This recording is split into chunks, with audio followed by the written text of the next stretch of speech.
Duduk deh, duduk.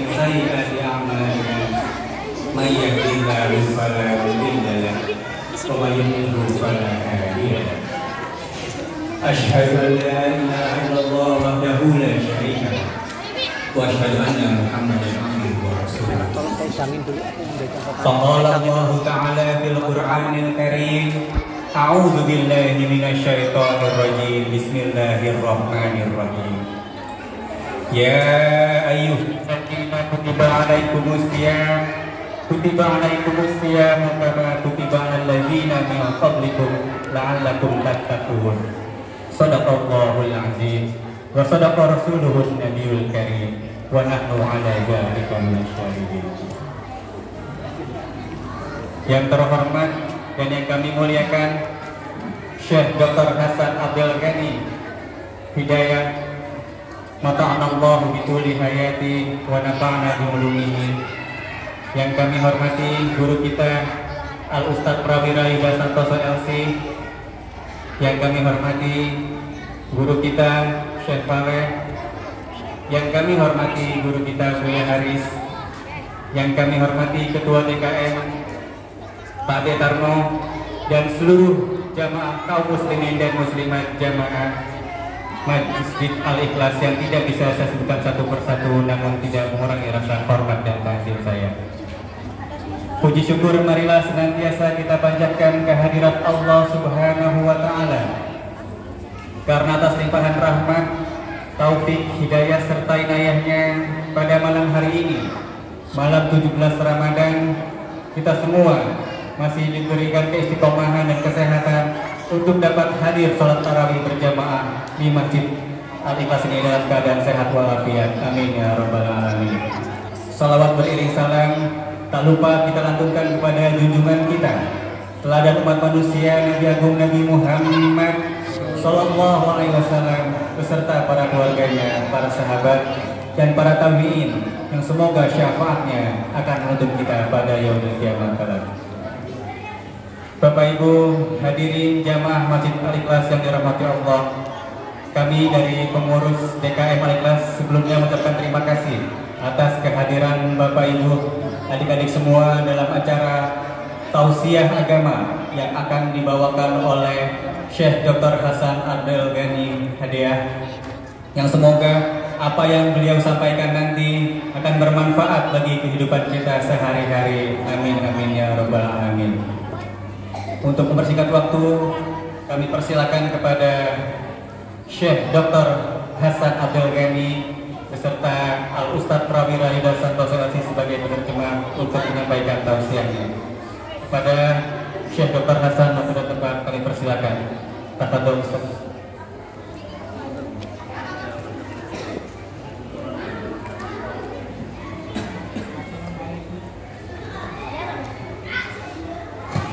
Rekomendasi.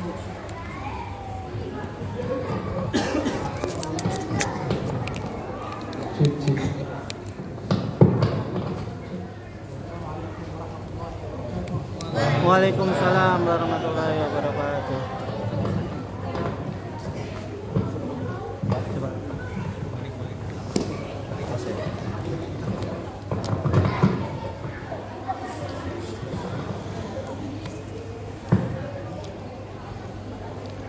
Alhamdulillah, wassalatu wassalamu ala sayyidina Rasulillah wa ala alihi wa sahbihi wa man walahu wa ba'd. Alladhi yu'abbiru an sa'adati wujudi bainakum fi hadhihi al-lailah al-mubarakah, wa ad'u Allah subhanahu wa ta'ala an yaj'alha fi mizani hasanati wa fi mizani hasanatikum insyaallah. Syekh menyampaikan salam kepada kita dan kita sama-sama bersyukur kepada Allah Subhanahu wa Ta'ala.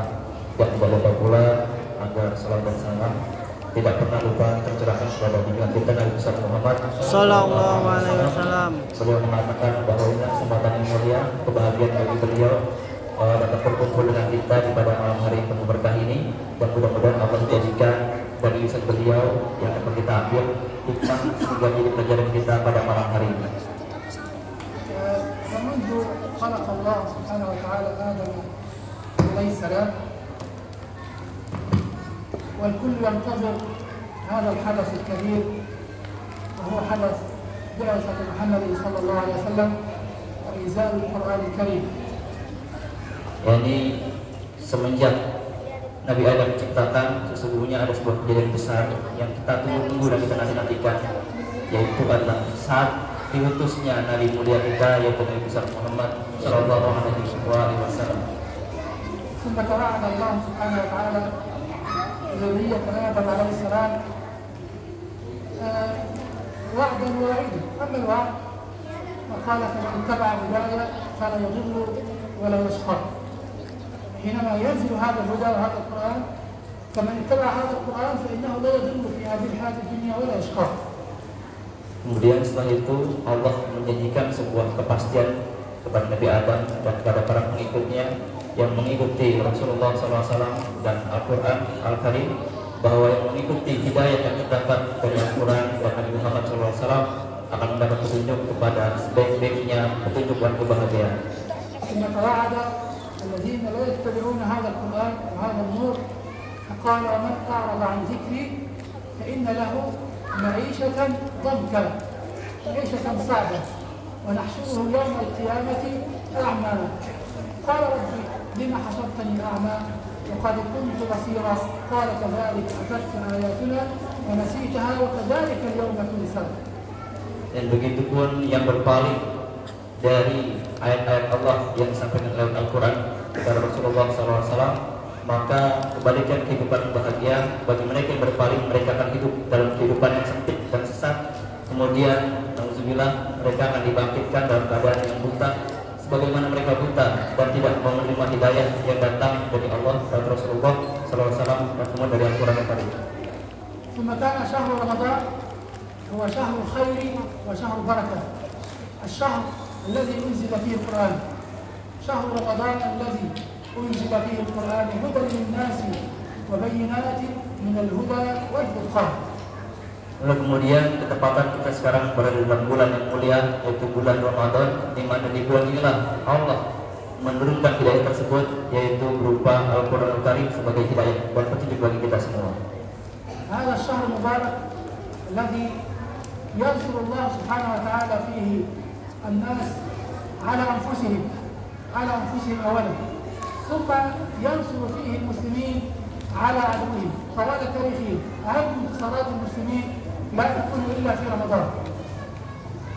Di bulan ini juga lah, dengan berkat bulan Ramadan ini, Allah menurunkan pertolongan bagi kaum muslimin, bahkan juga Allah memberikan pertolongan atau hidayah bagi orang-orang yang memusuhi kaum muslim, yang bisa jadi mereka juga bisa Allah berikan hidayah kepada mereka.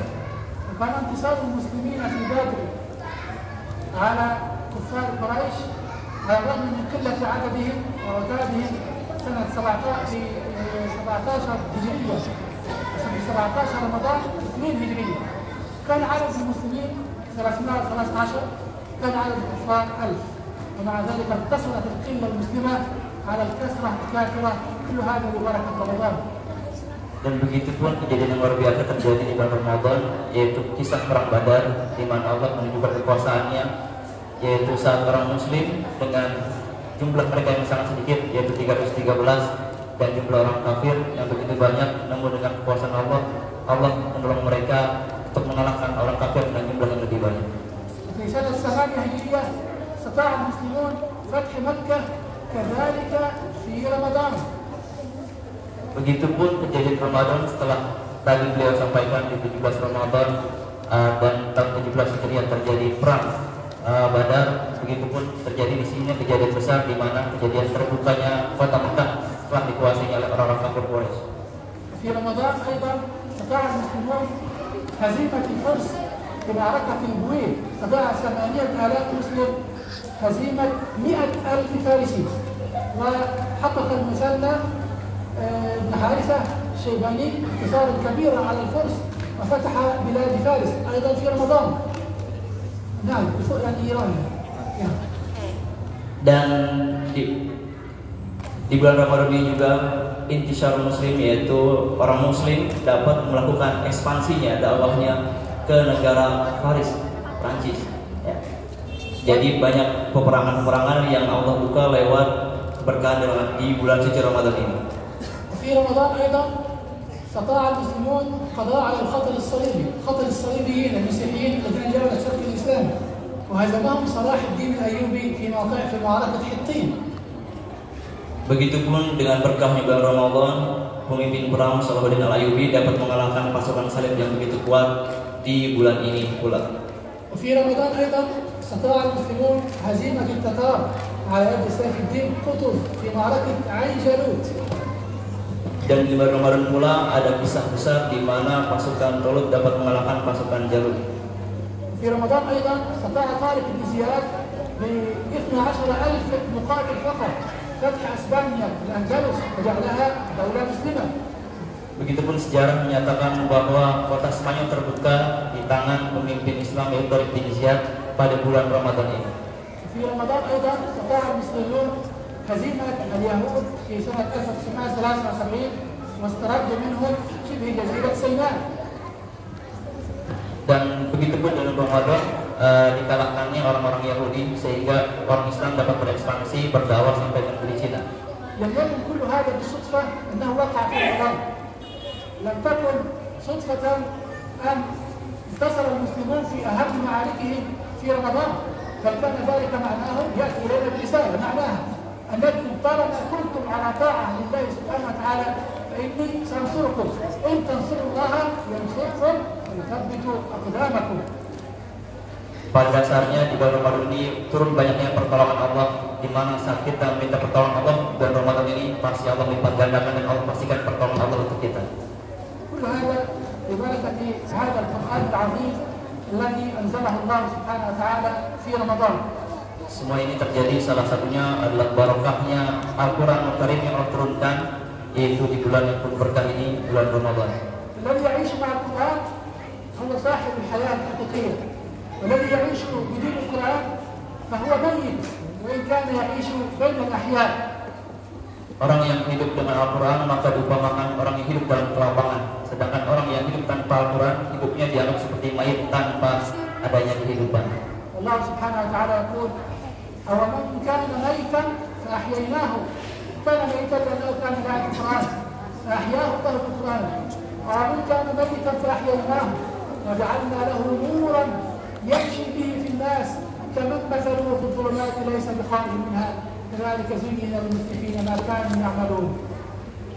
Maka Allah mengungkapkan dari Al-Quran bahwa dengan ayat Al-Quran lah Allah menghidupkan hati-hati yang mati sehingga mereka dapat berjalan dengan petunjuk cahaya Quran menuju hidayah Allah Subhanahu wa taala. Al-Quran huwa ruh التي انحلت في بدن الإنسان أحيته. كذلك أوحينا إليك روحا من أمرنا. كأن القرآن يحيي الإنسان كأنه روح تبث في الإنسان فتحييه. وكذلك أوحينا إليك روحا من أمرنا ما كنت تدري ما الكتاب ولا الإيمان ولكن جعلناه نورا نهدي به من نشاء من عبادنا. Maka orang berpegang pada Al-Quran maka seakan-akan Allah menghidupkan ruh, menghidupkan cahaya dalam hidupnya sehingga hidupnya dapat lapang dan dapat menuju jalan kebaikan. هذا القرآن وصفه الله سبحانه وتعالى بأنه لا يأتيه الباطل من بين يديه ومن خلفه تنزيل من حكيم حميد. لا يأتيه الباطل من بين يديه ولا من خلفه تنزيل من حكيم حميد. Karena sesungguhnya Al-Quran adalah sebuah hak, petunjuk yang turun dari Allah, tidak ada kebatilan yang datang dari arah manapun dalam Al-Quran sehingga ini menjadi sebuah petunjuk yang baik bagi kita. وإنه لتنزيل رب العالمين نزل به الروح الأمين على قلبك لتكون من المنذرين بلسان عربي مبين. Karena Al-Quran adalah sebuah petunjuk yang turun dari Allah yang disampaikan melalui malaikat Jibril kepada Rasulullah SAW kemudian disematkan kepada hati orang-orang Muslim sebagai petunjuk. حميم والكتاب المبين إنا أنزلناه في ليلة مباركة إنا كنا منزلين فيها يفرق كل أمر حكيم. هذه ليلة القدر التي أنزل الله سبحانه وتعالى فيها القرآن بنوره وبركته وهدايته للعالمين. Beliau mengutip ayat Al-Quran dan memperjelas bahwasanya ayat Al-Quran ini adalah turun dari Rabbul Alamin, Tuhan semesta alam, yang benar-benar menjadi sebuah petunjuk yang pasti bagi kita seorang Muslim. قد نزل القرآن أو أنزل الله سبحانه وتعالى القرآن مرة واحدة إلى اللوح المحفوظ، ومن اللوح المحفوظ نزل في ليلة القدر إلى بيت العزة في سماء الدنيا. Maka Allah pada malam Lailatul Qadar menurunkan Al-Quran secara langsung di langit dunia, kemudian diturunkan berangsur-angsur yang diawali pada malam Lailatul Qadar ketika nuzulul Quran awal pertama kali turunkan Al-Quran. ثم نزل القرآن في 23 سنة منجما مفرقا من بيت العزة في سماء الدنيا إلى قلب الحبيب محمد صلى الله عليه وسلم بواسطة الملك جبريل عليه السلام. Kemudian setelah Allah menurunkan Al-Quran ke langit dunia dan Al-Quran turun ke dunia ini kepada hati Rasulullah SAW sepanjang 23 tahun secara berangsur-angsur. فالكتب السابقة كالتوراة والإنجيل صحف إبراهيم وموسى والزبور كلها نزلت جملة واحدة مرة واحدة. أما القرآن قد نزل من بيت العزة في سماء الدنيا إلى قلب النبي محمد صلى الله عليه وسلم مفرقا في 23 سنة حسب الحوادث والأحوال التي يتطلبها.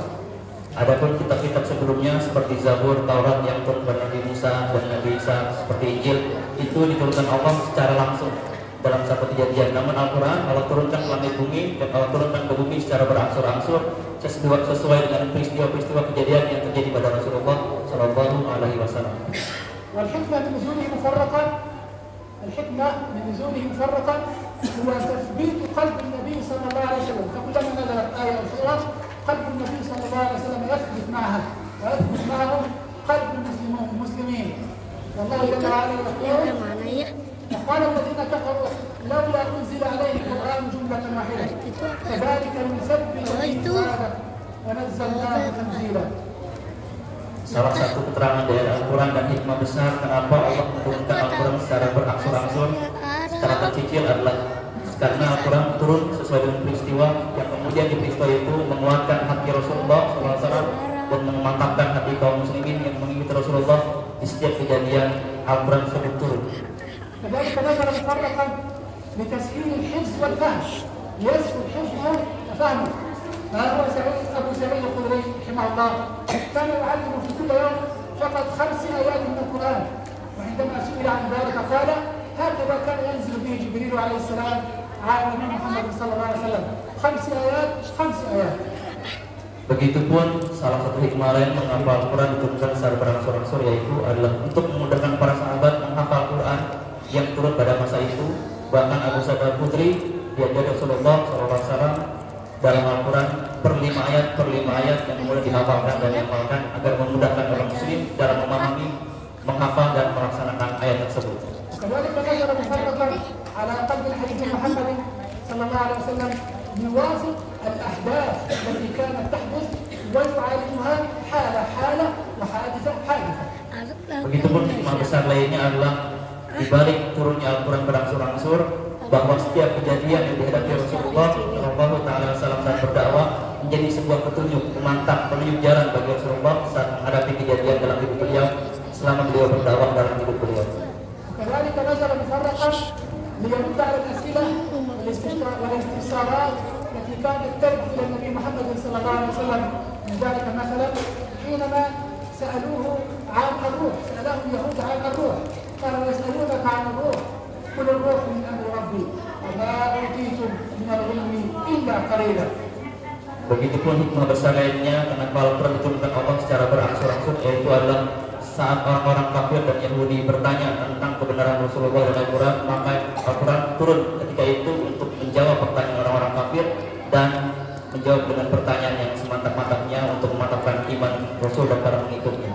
وسأل اليهود النبي صلى الله عليه وسلم أيضا عن محيط المرأة، فأنزل الله سبحانه وتعالى: ويسألونك عن المحيط قل هو أذى فاعتزلوا النساء في المحيط ولا تقربوهن حتى يطهرن.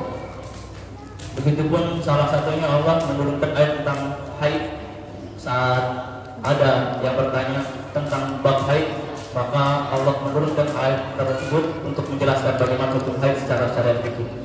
وكان أول ما نزل على النبي صلى الله عليه وسلم هو في غار حراء أول سورة العلق. نزل إليه ملك جبريل عليه السلام وقال له: اقرأ يا محمد فقال له النبي صلى الله عليه وسلم ما أنا بقارئ. يقول النبي فربطني حتى بلغ مني جهد واحتضنني حتى تعبت من هذا الاحتضان. Maka ayat pertama yang Allah turunkan kepada Rasulullah Shallallahu Alaihi Wasallam yaitu di Gor Hira, yaitu surat Al-Alaq ayat 1 sampai 5, di mana awal kali Jibril menurunkan ayat tersebut lalu memerintahkan Rasulullah membaca dan beliau menjawab, "Ma'ana biqari, saya tidak bisa baca." Namun Jibril terus membimbingnya sampai mantap sehingga Rasulullah dengan bimbingan Allah melalui Jibril pada akhirnya dapat melafalkan ayat Al-Quran Al-Alaq 1 sampai 5. ثم تكرر منه هذا الفعل 3 مرات مع النبي صلى الله عليه وسلم.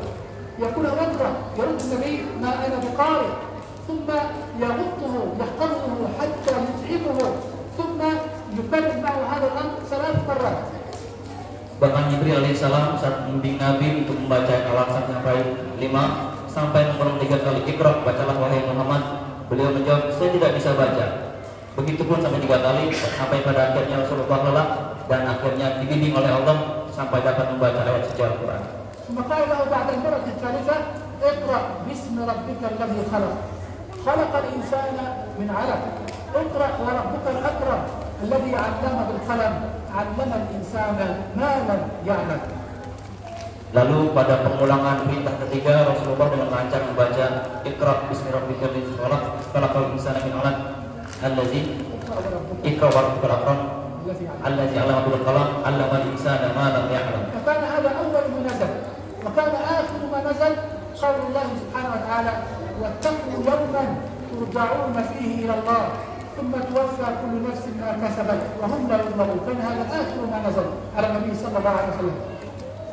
Surat Al-Alaq ini adalah ayat pertama yang Allah turunkan dalam Al-Quran di Gor Hira, dan surat terakhir yang Allah turunkan adalah ayat wattaqu yawman turja'una fihi ila Allah, dan seterusnya merupakan penutup dari ayat Al-Quran berupa wahyu yang akan Allah turunkan kepada Rasulullah Shallallahu Alaihi Wasallam. كانت آخر سورة تنزل كاملة سورة مكتملة سورة النصر. إذا جاء نصر الله والفتح ورأيت الناس يدخلون في دين الله أفواجا فسبح بحمد ربك واستغفره إنه كان توابا. هنا شعر النبي صلى الله عليه وسلم بقرب انتهاء أجله وقال إنها كالناعم ينعاني ربي إلى أجله. Dan begitu pun diriwayatkan bahwa salah satu surat terakhir yang turun secara sempurna yaitu An-Nasr, Iza Jaa Nasrullah wal Fath, yaitu saat kota Makkah dapat dikuasai oleh orang Muslim, dan sebagai sebuah pertanda bahwa selesainya Rasulullah SAW menyampaikan risalah dan bahwa beliau telah mendekati ajal beliau. هناك من القرآن ما ينزل بسبب، هناك شيء اسمه أسباب النزول، وهناك من القرآن ما ينزل بدون سبب، ينزل تثبيت الإيمان وترسيخ العقيدة. فهناك سور وآيات لها سبب، وهناك سور وآيات نزلت لتثبيت الإيمان وترسيخ العقيدة الإسلامية. Al-Quran diturunkan Allah kepada Rasulullah SAW dengan 2 keadaan. Pertama, keadaan dengan sebab untuk memantapkan kejadian yang Allah sampaikan kepada Rasulullah, dan yang kedua adalah ayat yang turun tanpa sebab sebagai pemantapan hati bagi Rasulullah dan para pengikutnya. وأشهر كتب أسباب النزول كتاب أسباب النزول للواحدي النيسابوري.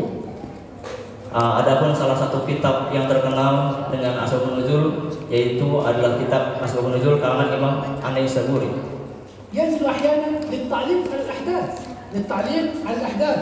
حينما حدث في غزوة أحد أن هزم المسلمون بسبب مخالفتهم لأمر النبي صلى الله عليه وسلم، قال لهم رب العزة سبحانه وتعالى ولا تهنوا ولا تحزنوا وأنتم الأعلون إن كنتم مؤمنين. Salah satu yang turun dengan sebab adalah berupa ayat yang Allah turunkan sebagai taklim kepada Rasulullah dan umatnya, yaitu ketika perang Uhud saat orang Muslim dikalahkan, wala tahinu wala tahzanu, yaitu Allah menghibur bahwa jangan engkau bersedih dengan kekalahan, jangan engkau merasa hina, sesungguhnya orang Muslim a'launa, lebih mulia daripada orang yang tidak beriman. فالنصر عند المسلمين هو بالإيمان بمقدار إيمانهم لا بالعتاد ولا بالعدد ولا بالأجهزة. Sesungguhnya pertolongan yang Allah turunkan kepada orang Muslim adalah perantara iman, bukan dengan kekuatan, bukan dengan akal ataupun hal yang lainnya. والآن في غزة استطاع 30,000 شاب مسلم إيقاف أخطر وأكبر جيوش العالم، لا يستطيعون اقتحام غزة حتى الآن بسبب فقط 30,000 شاب مسلم، سلاحهم ضعيف لكن معهم الإيمان بالله سبحانه وتعالى. Seperti kejadian yang sekarang terjadi pada Gaza, kenapa mereka bertahan walaupun jumlah mereka sedikit dan mereka tetap beriman kepada Allah sementara mereka terus dikepur oleh kaum yang zalim, adalah karena Allah memberikan kemantapan dan kelezatan iman di hati mereka sehingga mereka tetap beriman kepada Allah dan Rasulullah sallallahu alaihi wasallam. أحيانا كان ينزل الوحي على النبي صلى الله عليه وسلم كصلصلة الجرس أو كصوت الجرس، وكان هذا أصعب أنواع الوحي على النبي صلى الله عليه وسلم. Kadang wahyu turun kepada Rasulullah sallallahu alaihi wasallam yaitu seperti dentingan bel yang sangat kencang yang membuat Rasulullah sangat letih sampai mengeluarkan keringat, dan inilah salah satu turunnya wahyu yang cukup melelahkan bagi beliau.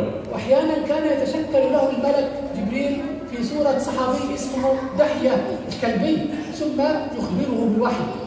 Atau bahkan kadang turunnya wahyu disampaikan oleh malaikat Jibril saat beliau turun menyerupai seorang laki-laki tampan di masa itu bernama Dahiyat Kalbi, dan kemudian berbincang pada Rasulullah SAW sambil menyampaikan wahyu. وأحيانا كان يظهر له الملك في صورته الحقيقية، وهذا حدث فقط مرتين فقط حدث النبي صلى الله عليه وسلم، منها مرة وهو في رحلة المعراج حينما قال الله سبحانه وتعالى ولقد رآه بالأفق المبين وما هو على الغيب بضنين. Dan bahkan terkadang malaikat Jibril menyampaikan wahyu kepada Rasulullah Muhammad SAW dalam bentuk aslinya yang begitu luar biasa. Salah satu kejadiannya adalah saat beliau rihlah Isra Mi'raj dan mengatakan al-ayat ولقد رآه بالأفق المبين وما هو على الغيب بضنين. إنا أنزلناه في ليلة القدر أنزلها الله سبحانه وتعالى، إما أنزله إلى بيت العزة في سماء الدنيا أو كان ابتداء نزوله على قلب النبي من بيت العزة إلى سماء الدنيا في ليلة القدر، هذا أو هذا. إنا أنزلناه في ليلة القدر. Sesungguhnya awal kali Allah menurunkan Al-Quran yaitu pada malam Lailatul Qadar dari Baitul Izzah ke langit dunia pada bulan Ramadan pada malam Lailatul Qadar.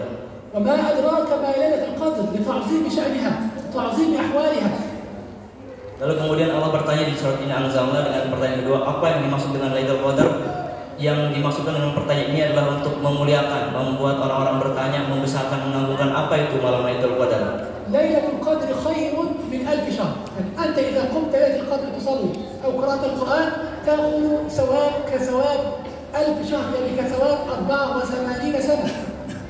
Yaitu Lailatul Qadar adalah salah satu keajaibannya dan kemuliaannya saat kita mendapatkan malam ini, di mana sholat kita dan ibadah kita dilipat gandakan Allah sekadar 1000 bulan. تنزل الملائكة والروح فيها، الملائكة ومعهم جبريل عليه السلام بإذن ربهم ينزلون بإذن الله من كل أمر، من أمر الخير وأمور الرحمة وأمور البركة. سلام هي، رحمة هي، وبركة هي حتى مطلع الفجر، من المغرب حتى مطلع الفجر. Dan hal luar biasanya pada malam Lailatul Qadar ini adalah di saat Allah memerintahkan ruh, yaitu malaikat Jibril dengan para malaikatnya turun bersamaan saat turunnya Al-Quran di malam Lailatul Qadar ini. وهي في الغالب تكون في العشر الأواخر من رمضان.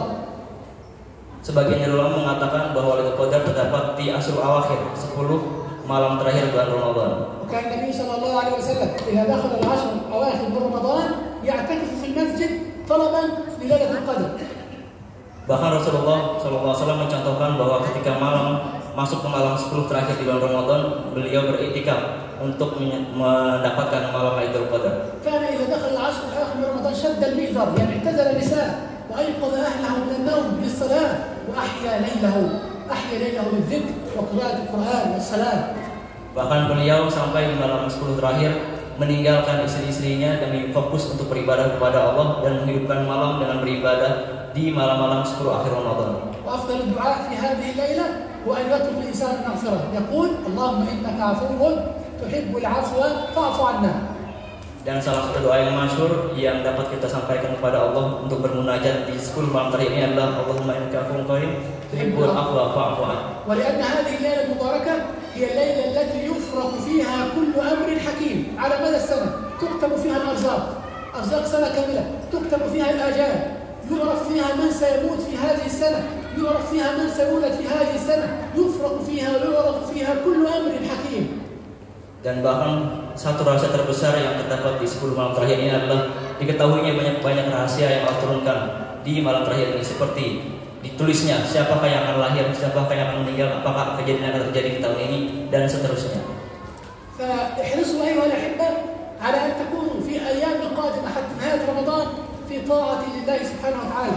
وفي عمل خير عسى أن تدركوا بعملكم ليلة القدر فتكونوا من السعداء ومن الفائزين.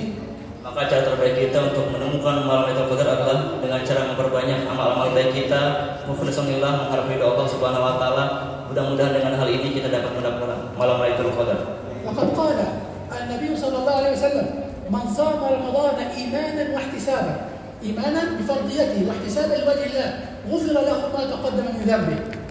Bahkan Allah berfirman, man shoma Ramadan, barang siapa yang berpuasa iman, secara kefarduan, wahtisaban, dan secara keyakinan mengharap ridha Allah Subhanahu wa taala, maka salah satu ganjarannya adalah Allah hapuskan semua dosa-dosa yang terdahulu. وقال أيضا صلى الله عليه وسلم: من قام رمضان إيمانا واحتسابا غفر له ما تقدم من ذنبه. Dan beliau pun SAW bersabda bahwasanya yang menghidupkan malam Ramadan atau Ramadan, ghufirallahu, akan diampuni semua dosa-dosanya ma taqaddama, yang telah terdahulu. وقال أيضا صلى الله عليه وسلم: من قام ليلة القدر إيمانا واحتسابا غفر له ما تقدم من ذنبه. Dan dalam riwayat lain juga dikatakan man qama Lailatul Qadar, barang siapa yang menghidupkan atau mendapatkan Lailatul Qadar, salah satunya juga diampuni semua dosa-dosa yang telah terdahulu. قد جاءت هذه الليلة كالتعويض عن نقص أعمال وآجال المسلمين. الأمم السابقة كانت أعمال الناس كبيرة، كانت 20,000 سنة 500 سنة، أما المسلمين فأعمالهم بين 60 و70 وأقلهم من يتجاوز ذلك، فعوضهم الله سبحانه وتعالى بالنقص في أعمالهم بليلة القدر، أن العمل فيها يساوي أو يقصر على ثواب 84 سنة. Maka ini adalah sebuah kebahagiaan dari orang muslim, di mana Lailatul Qadar adalah sebuah jalan singkat bagi orang-orang muslim yang berumur pendek. Mereka dapat mendapatkan pahala saat malam itu seumpama pahala 1000 bulan atau 84 tahun. فاعتزوا أيها الأحبة بهذا القرآن واهتموا به ودرسوه لأولادكم واجعلوه في قلوبكم وصدوركم ففيه خير الدنيا وسعادة الآخرة. Maka bagi kita untuk benar-benar mentadabburi dan membaca Al-Quran dan menghidupkannya di keluarga kita, memahaminya, menyematkan di hati kita agar kita mendapatkan hakikat kebahagiaan dunia dan akhirat. فهو كتاب التشريعات والقوانين التي لم تكن في الكتب السابقة.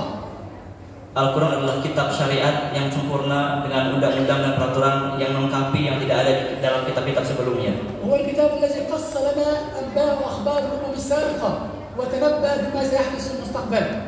Ini pun Al-Quran adalah sebuah kitab yang memberikan kita kisah-kisah tentang kejadian yang terdapat pada umat terdahulu, begitupun kejadian yang belum terdapat di masa yang akan datang. وهو الكتاب الذي تعد قراءته شفاء للأجساد والأرواح والأنفس. Dan Al-Quran juga saat dibacanya mengandung sebuah kesembuhan bagi diri kita, bagi jiwa kita, dan juga bagi ruh kita. فهو معجزة علمية فيه إعجاز علمي. Bahkan di dalam Al-Quran bukan hanya sebagai mukjizat spiritual, tapi juga merupakan mukjizat ilmiah atau pengetahuan. وهو فيه معجزة لغوية. Dan di dalam Al-Quran juga terdapat sebuah keajaiban atau mukjizat secara teks bahasa. وفيه معجزة عددية في الأعداد. Dan dalam Al-Quran pun ada sebuah rahasia yang merupakan mukjizat bilangan. وكل ما فيه يعتبر معجزة لا يستطيع الإنس والجن وكل أهل الأرض والسماوات أن يأتوا مثله ولو اجتمعوا وتعاونوا على ذلك. Intinya segala sesuatu yang terdapat dalam Al-Quran, kecil atau besarnya, adalah sebuah mukjizat yang tidak akan mampu semua manusia, jin, penduduk langit dan bumi ketika bersatu untuk mengarang seperti kitab Al-Quran. وقد جمع الله سبحانه وتعالى فيه كل الكتب السابقة، كل التوراة والإنجيل، صحف إبراهيم وموسى والزبور، كل الكتب السابقة جمع الله سبحانه وتعالى أحكامها في القرآن. Dan Allah telah mengumpulkan semua keutamaan hukum dan kelebihan serta peraturan yang ada dalam kitab-kitab terdahulu di dalam satu kitab, yaitu kitab Al-Quran. ثم جمع الله سبحانه وتعالى أحكام القرآن كلها في الفاتحة. Kemudian Allah mengumpulkan semua hukum-hukum dan rahasia Quran dalam surat Al-Fatihah. ثم جمع الله سبحانه وتعالى أسرار الفاتحة والقرآن كلها في إياك نعبد وإياك نستعين. Kemudian Allah mengumpulkan semua rahasia Al-Fatihah dalam kalimat Iyyaka na'budu wa iyyaka nasta'in. قد ألف الإمام ابن القيم كتابا كاملا اسمه مدارج السالكين في منازل إياك نعبد وإياك نستعين. Bahkan Syekh Ibnu Qayyim telah mengarang tentang pelajaran Al-Quran tentang rahasia Iyyaka na'budu wa iyyaka nasta'in. فهنيئا لكم أيها الأحبة بأن جعلكم الله سبحانه وتعالى مسلمين. Ayo para muslim, kita semua sama-sama untuk mempelajari dan mencintai Al-Quran sebagai bentuk petunjuk kita bagi orang muslim. وهنيئا لكم بأن جعلكم الله سبحانه وتعالى من أهل القرآن. Dan beliau berharap berdoa kepada Allah agar Allah menjadikan kita semua sebagai ahli Quran. وهنيئا لكم بأن جعلكم الله سبحانه وتعالى تدركون نعمة صيام رمضان وقيام لياليه. Dan beliau mendoakan kita agar kita dapat menikmati dengan izin Allah indahnya beribadah di bulan Ramadan dan ibadahnya qiyamul lail. وندعو الله سبحانه وتعالى أن ييسر لكم إدراك ليلة القدر ونيل ثوابها وخيرها وبركتها. Dan beliau mendoakan kita agar Allah memudahkan kita untuk menemukan Lailatul Qadar, menikmati mencicipi manisnya dan keberkahan yang ada di dalamnya. ممكن ندعو قليلا. Ini mungkin sedikit dari beliau, mudah-mudahan berkah. اللهم اغفر لنا ذنوبنا وإسرافنا في أمرنا وثبت أقدامنا وانصرنا على القوم الكافرين. اللهم ارحمنا فإنك بنا راحم ولا تعذبنا فأنت علينا قادر والطف بنا يا مولانا فيما جرت به المقادير. اللهم اجعل تجمعنا هذا تجمعا مرحوما واجعل تفرقنا منه تفرقا معصوما ولا تجعل بيننا ولا منا شقيا ولا محروما. اللهم تقبل صيامنا وصلاتنا وقيامنا وركوعنا وسجودنا برحمتك يا ارحم الراحمين. اللهم انزل بركاتك علينا وانزل رحماتك علينا وانزل خيرك علينا وانزل كرمك علينا وانزل سترك علينا وانزل عفوك علينا. ربنا آتنا في الدنيا حسنة وفي الآخرة حسنة وقنا عذاب النار. ربنا لا تزغ قلوبنا بعد إذ هديتنا وهب لنا من لدنك رحمة إنك أنت الوهاب. اللهم استر عوراتنا وآمن روعاتنا واحفظنا من بين أيدينا ومن خلفنا. اللهم أعنا على ذكرك وشكرك وحسن عبادتك. ربنا تقبل منا إنك أنت السميع العليم وتب علينا إنك أنت التواب الرحيم. آمين. وصل اللهم وسلم وبارك على سيدنا محمد وعلى آله وصحبه وسلم تسليما كثيرا والحمد لله رب العالمين. نترك المجال الأسئلة. Sudah. Ada sesi pertanyaan, dibagi berapa pertanyaan? Baik, terima kasih kepada Syekh Dr. Hasan dan Ustadz Wira yang telah menyampaikan tausiahnya seputar peristiwa nuzulul Quran di malam 17 Ramadan. Begitu banyak hikmah diturunkannya Al-Quran berangsur-angsur selama 23 tahun Ustadz ya. Salah satunya adalah agar para sahabat mudah untuk menghafal Al-Quran. Dan begitu banyak juga peristiwa yang terjadi di bulan Ramadan ini. Salah satunya yaitu penyebaran Islam di Andalusia yang dilakukan oleh Tariq bin Ziyad, betul Ustaz ya.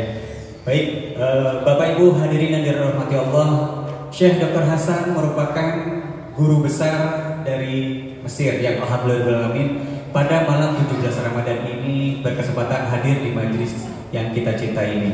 Untuk itu, kami persilakan kepada Bapak Ibu yang ingin memiliki pertanyaan seputar peristiwa nuzulul Quran dan bagaimana kita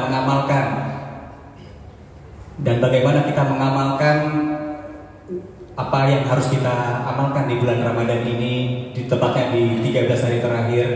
Kami persilakan untuk menyampaikan pertanyaannya.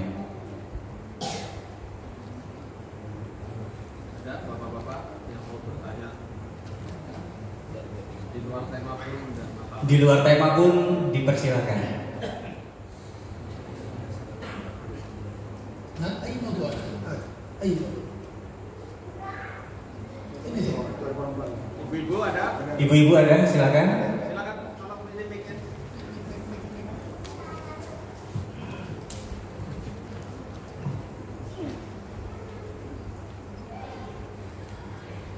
Assalamualaikum warahmatullahi wabarakatuh. Yang saya hormati guru besar dari Mesir, ada yang ingin saya pertanyakan. Malam Lailatul Qadar ini malam yang dinanti-nantikan oleh semua muslimin. Apakah orang yang berpengetahuan biasa-biasa aja bisa mendapatkannya, atau hanya orang-orang yang ibadahnya yang sudah mapan, yang sudah mantap yang mendapatkannya? Itu aja. Assalamualaikum warahmatullahi wabarakatuh.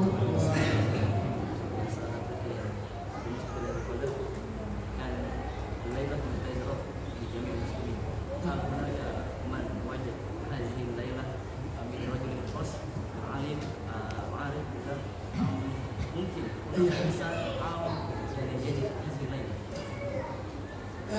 بالنسبة لليلة القدر الله سبحانه وتعالى يختص برحمتها وبركتها من يشاء من عباده. والإنسان يعني لا يمكنه أن يعرف هل هو اختصه الله بليلة القدر أم لا. نحن يجب علينا أن نقوم في العشر الأواخر كلهم، نحافظ على صلاة المغرب وصلاة العشاء وصلاة الفجر في جماعة، ثم نقرأ القرآن في كل ليلة في الليالي العشر، ثم نستغفر الله في كل ليلة في الليالي العشر، ثم ندعو الله بالمغفرة وكل أنواع الدعاء في الليالي العشر. إذا فعلنا ذلك في كل 10 ليالي وصلنا صلاة القيام في كل 10 ليالي حتما سوف ندرك ليلة القدر وسوف ننال ثوابها وبركتها. فخيرها ليس مخصوصا بالعلماء أو بالصالحين، إنما خيرها يعم كل الذين يجتهدون في الطاعة في هذه الليالي، ولكي ندركها يجب أن نحافظ على الطاعة في كل 10 الأواخر من رمضان. Pada intinya beliau menyampaikan bahwa malam Ramadan, malam Lailatul Qadar yang mulia ini adalah turun kepada hamba-hamba Allah secara rahmatnya alamin, secara am, secara umum, tidak khusus kepada orang yang alim, kepada orang yang arif billah atau kepada orang yang memang tertentu dalam hal tertentu, tapi turun kepada orang-orang yang luar biasa ingin berjuang menghidupkan bulan Ramadan, terkhusus di Ashrul Awakhir, di 10 malam Ramadan terakhir, dengan membaca Al-Quran, dengan qiyamul lail, dengan berzikir, dengan segala kebaikan yang kita bisa lakukan. Minimal dari mulai selesai maghrib sampai menjelang azan subuh, kita hidupkan Ramadan ini dengan berbagai macam ibadah khalisanillah yang mengharap ridha Allah semata-mata. Dan dengan melakukan hal ini bahkan orang awam pun dapat mendapatkan Lailatul Qadar. يعني ليس بشرط أن يرى الإنسان علامة معينة، يرى نورا في السماء أو يرى شيء، ليس بشرط، ممكن الإنسان يرى ممكن لا يرى، لكن لو حافظ على الطاعة وقيام الليل والصلوات والذكر في كل 10 الأواخر حتما سوف يصيبه بركتها وخيرها. Baik, adapun tanda-tanda Lailatul Qadar yang disebutkan kebanyakan ulama seperti cerahnya pada pagi hari ataupun banyak alamat-alamat yang lain, tidak mesti semua manusia mengetahui hal ini. Maka cara yang paling mudah untuk mendapatkan Lailatul Qadar adalah dengan benar-benar menghidupkan 10 malam terakhir.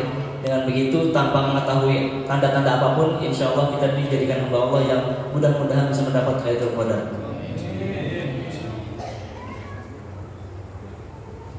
Baik, silakan 2 pertanyaan lagi dari bapak-bapak atau adik remaja masjidnya ada?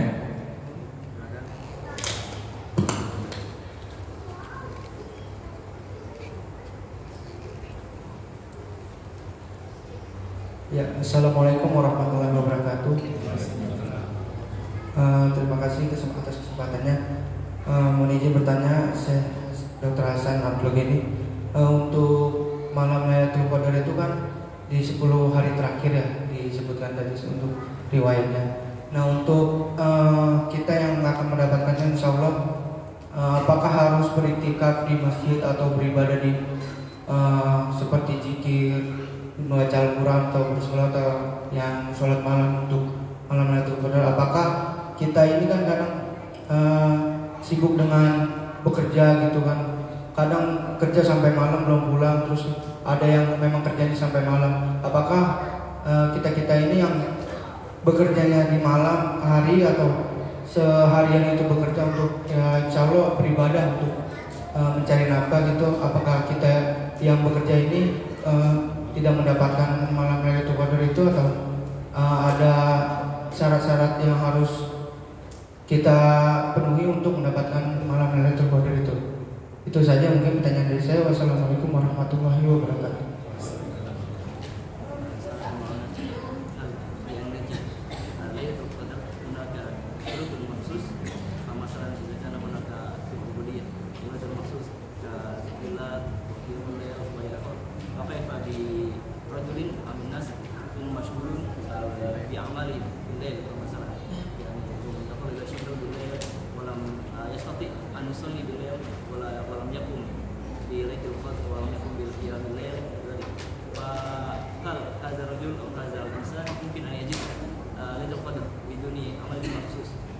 نعم، لا يوجد شيء يفتح على الإنسان كل فواتح الخير ويعطيه كل أبواب الرزق ويمنحه بركات السماء وبركات الأرض أفضل من النية الطيبة والقلب السليم.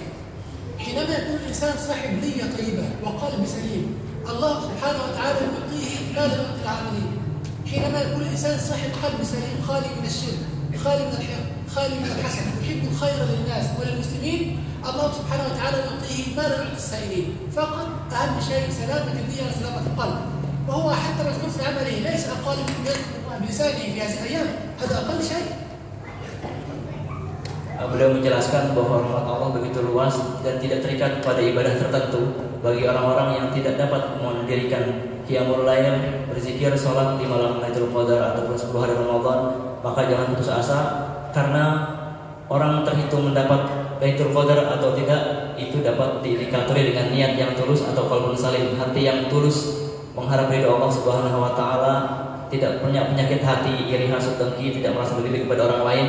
Maka orang yang seperti ini saat dia bekerja di malam hari kemudian meniatkan itu sebagai ibadah kepada Allah, sebuah kemungkinan besar orang tersebut juga dapat mendapatkan Lailatul Qadar dengan niat yang lurus dan hati yang tulus serta jernih mengharapkan ridho Allah Subhanahu wa taala.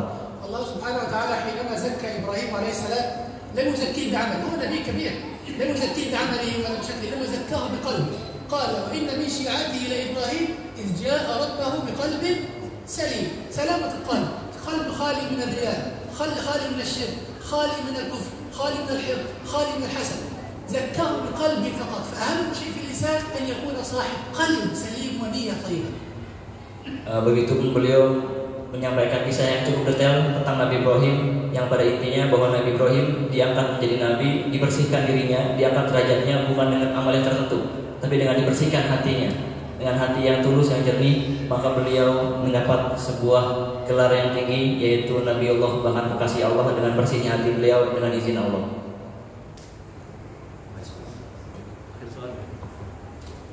Satu pertanyaan lagi, silakan. Ya Bapak.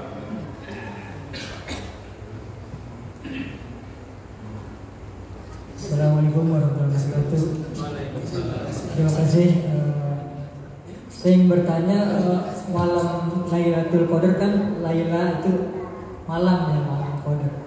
Tapi kan di belahan dunia lain itu siang gitu ya. Misalnya di Indonesia malam, kemudian mungkin di apa tuh di Amerika siang gitu. Misalnya turun Indonesia malam Lailatul Qadar. Apakah di Amerika turunnya siang gitu? Nah, ini satu. Yang kedua mengenai itu di yang sekarang karena perang itu di Israel, di Palestina, mungkin Allah memberikan ayat, ya Bani Israel adkuru ni'mati allati an'amtu 'alaikum wa anni faddaltukum 'alal 'alamin. Kenapa orang Israel itu diberi kepintaran gitu sama Allah? Kepintaran itu untuk membantai, kemudian mungkin dengan ilmunya mereka mungkin bisa sanggup menghancurkan dunia gitu. Kenapa Allah tidak mengket gitu? Maksudnya jangan dikasih pinteran gitu. Mungkin ini karena barokah Al-Quran kali. Mungkin itu aja. Terima kasih. Assalamualaikum warahmatullahi wabarakatuh.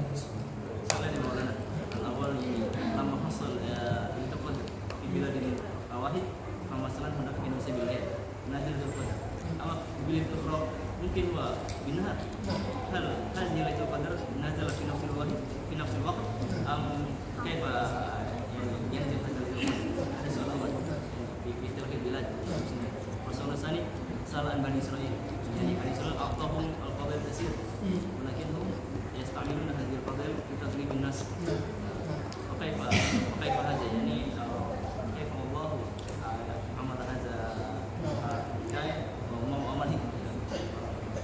أما بالنسبة لتعدد ليلة القدر فالوقت عندنا الآن مثلا هو وقت ليل، في الولايات المتحدة الأمريكية وقت نهار. فقول العلماء أنها ليالي متعددة، ليالي ليست ليلة واحدة إنما ليالي متعددة. هذا هو قول العلماء. الإجابة على السؤال. Yang pertama adalah bahwa Lailatul Qadar walaupun turunnya pada malam hari, maka turunnya pada malam yang berbeda-beda. Jadi kalau misalkan di Indonesia sekarang turun Lailatul Qadar, Bapak nggak dapat, pergi ke negara lain Pak. Pinjam Lailatul Qadar di sana, bisa Pak. Minta tidak, kalau mampu nggak apa-apa kan. Jadi itulah keluar biasaannya karena kemuliaan ini terus berputar di seantero bumi. أما بالنسبة لبني إسرائيل حينما قال الله لبني إسرائيل اذكروا نعمتي التي أنعمت عليكم وأني فضلتكم على العالمين، هذا التفضيل لم يكن مطلقا ولم يكن طوال الزمان، إنما كان التفضيل فقط في الزمان الذي عاش فيه، في زمن موسى عليه السلام وزمن يحيى وزكريا فقط. لكن بعد ذلك بسبب كثرة عصيانهم بسبب كثرة صدودهم عن سبيل الله طردهم الله من رحمته. هم الآن أمة ملعونة مطرودة من رحمة الله سبحانه وتعالى، وليس لهم أفضلية عن العالمين، بل هم الآن مطرودين من رحمة الله ملعونين في الدنيا والآخرة. Paham Pak? Jadi beliau mengatakan bahwa fadail keutamaan Bani Israil di ayat yang tadi Bapak bacakan terkhusus itu adalah fadail keutamaan yang Allah turunkan pada zaman itu, pada zaman Nabi Musa, pada zaman Nabi-Nabi Bani Israil. Adapun sekarang setelah ditutup oleh zaman Rasulullah SAW dan mereka mengingkari dan mereka berbuat zalim, maka keutamaan ini Allah lempar, Allah tutup, bahkan mereka jadi umat-umat yang terdampar, yang jauh dari rahmat Allah, dan mereka sekarang jadi umat-umat yang ditinggalkan, bahkan kaum yang zalim. Maka pada intinya keutamaan yang ada pada ayat tadi pada zaman ini tidak ada pada Bani Israil. هم الآن أمة ملعونة مطرودة من رحمة الله، إنما الأمة المقربة من الله هي أمة محمد صلى الله عليه وسلم. الله قال عنهم كنتم خير أمة أخرجت للناس. Beliau menguatkan lagi bahwa mereka sekarang statusnya adalah umat yang terlaknat, yang ditinggalkan, yang terdampar, dan umat saat ini yang benar-benar mendapat rahmat Allah adalah umat-umat yang mengikuti Rasulullah SAW. هم الآن يفعلون كل شيء يدل على أنهم ملعونين مطرودين من رحمة الله. قتلوا حتى الآن في غزة وحدها 30,000 امرأة وطفل حتى الآن. هل هؤلاء يفضلون على العالمين؟ لا، هؤلاء مطرودين من رحمة الله. Salah satu ciri bahwa mereka terlaknat dan terputus dari rahmat Allah adalah mereka berkelakuan semua mereka tidak dibimbing oleh wahyu Allah, tidak berperi kemanusiaan dan lain-lain. Itulah ciri bahwa mereka terputus dari rahmat dan keutamaannya Allah. ونحن واثقون من هزيمتهم وأن الله سبحانه وتعالى سوف يهزمهم. لماذا؟ لأن الله قال لنا ولقد كتبت في الزبور من بعد الذكر أن الأرض يرثها عبادي الصالحون. لن يكون ميراث الأرض للمفسدين والقتل والملعونين، إنما سيكون ميراث الأرض للصالحين، ولا يورث الأرض صالحين إلا المسلمين في هذه الأيام. Dan Allah sudah menentukan pada kitab-kitab sebelumnya, termasuk di Zabur, bahwa orang yang akan mewarisi dunia, yang akan memimpin dunia, yang akan mendapat rahmat Allah adalah as-sholihin, orang-orang yang berbuat kemaslahatan, perbaikan. Dan kaum-kaum yang soleh pada zaman ini adalah kaum-kaumnya Rasulullah, yaitu kaum muslimin, di antara mereka yang berbuat hal-hal baik dan soleh buat dari mereka dan orang lain. المهم أن نفهم أن قضية فلسطين والمسجد الأقصى ليست قضية الفلسطينيين وحدهم وليست قضية العرب وحدهم، إنما هي قضية المسلمين جميعا. فلسطين والمسجد الأقصى هي أرضك وهو مسجدك أنت أيها المسلم، وهي قضيتك أنت أيضا مثلما هي قضية العرب الفلسطينيين. Maka dapat disimpulkan pada intinya bahwa kejadian di Palestina ini bukan hanya sebagai sebuah kejadian lokal yang dialami oleh orang Palestina belaka, tapi ini juga adalah sebuah hal yang harus kita berempati padanya, bahwa Palestina, orang Muslim yang ada di sana adalah bagian dari kita, dan ini juga adalah kejadian yang terjadi pada kita meskipun berbeda negara, tapi mereka adalah saudara kita, dan ini adalah kejadian bagi semua orang-orang Muslim.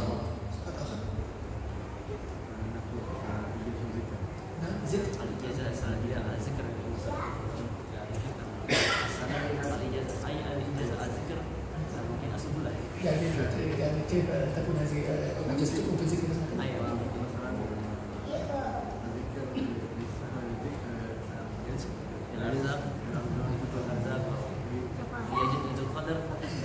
إن شاء الله نذكر الله إن شاء الله سبحانه وتعالى بنية إدراك ليلة القدر إن شاء الله بإذن الله. هذا إن شاء الله يكون بإذن الله إذا نذكر الله سبحانه وتعالى بنية إدراك ليلة القدر. عسى الله سبحانه وتعالى أن يجعلنا من أهل ليلة القدر إن شاء الله.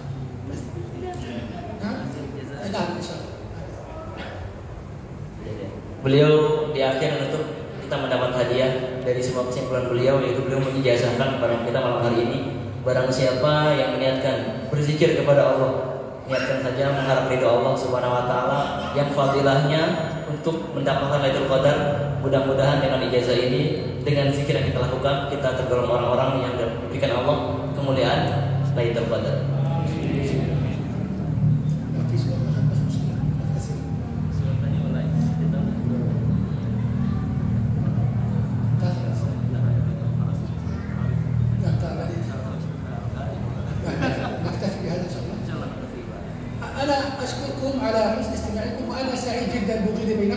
في هذه الليلة المباركة الطيبة، وأدعو الله سبحانه وتعالى لكم بأن تكونوا من السعداء في الدنيا والآخرة. Beliau menyampaikan bahwa beliau sangat berbahagia dan bersyukur dapat berkumpul dengan kita semua di sini, dan beliau mendoakan kita semoga kita semua dijadikan Allah orang-orang yang bahagia dunia sampai akhir. وأتمنى أن أزوركم إن شاء الله مرة ثانية. والسلام عليكم ورحمة الله وبركاته. Dan beliau berdoa kepada Allah mudah-mudahan ada pertemuan selanjutnya. Assalamualaikum warahmatullahi wabarakatuh.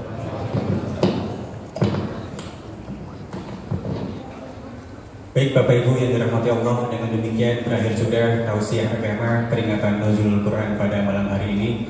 Terima kasih kepada Syekh Dr. Hasan dan Ustaz Wira yang telah menyampaikan tausiahnya.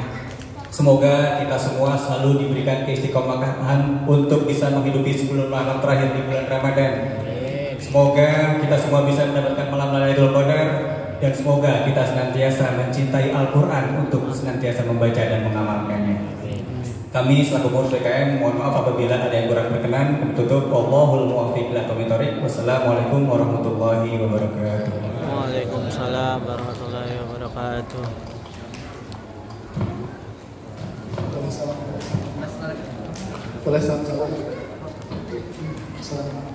Sallallahu rabbuna ala nuril mubin Ahmadal Mustafa Sayyidil Mursalin. Sallallahu rabbuna ala nuril mubin Ahmadal Mustafa Sayyidil Mursalin wa ala alihi wa sahbihi ajma'in wa ala alihi wa sahbihi ajma'in. Sallallahu rabbuna ala nuril mubin Ahmadal Mustafa Sayyidil Mursalin. Sallallahu rabbuna ala nuril mubin Ahmadal Mustafa Sayyidil Mursalin wa ala alihi wa sahbihi ajma'in wa ala alihi wa sahbihi ajma'in. Sallallahu rabbuna ala nuril mubin Ahmadal Mustafa Sayyidil Mursalin wa ala alihi wa sahbihi ajma'in wa ala alihi wa sahbihi ajma'in. Sallallahu rabbuna ala nuril mubin Ahmadal Mustafa Sayyidil Mursalin.